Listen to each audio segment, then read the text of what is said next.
Your latest data shows that India's unemployment rate in August rose to 8.3%, which is the highest unemployment rate in the past 12 months.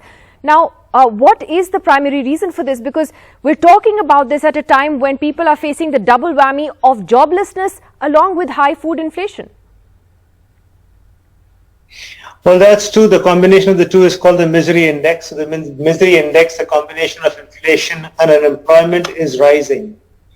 What happened in the month of August on the unemployment front is that the labor force expanded, which means that more people came into the labor market to look for employment, but the economy could not provide them with employment. The labor force expanded by 4 million, but the labor markets actually shed 2 million jobs. So the jobs shrunk and the unemployment rate went up. And what was the main reason for that?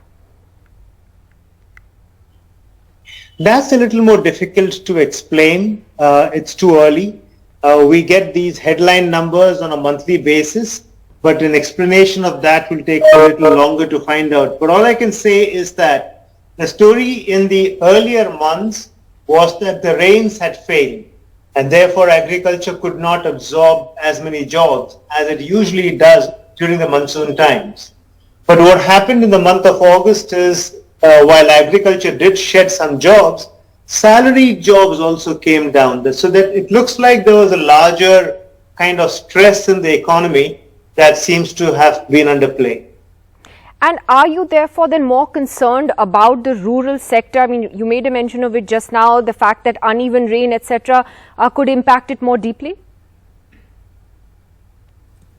It has caused stress already, and that stress cannot be undone very easily. You cannot quickly, a lot of people work in agriculture during the Kharif season, and since the rains were inadequate, particularly in the Uttar Pradesh-Bihar region, this is the source of where the problem arises.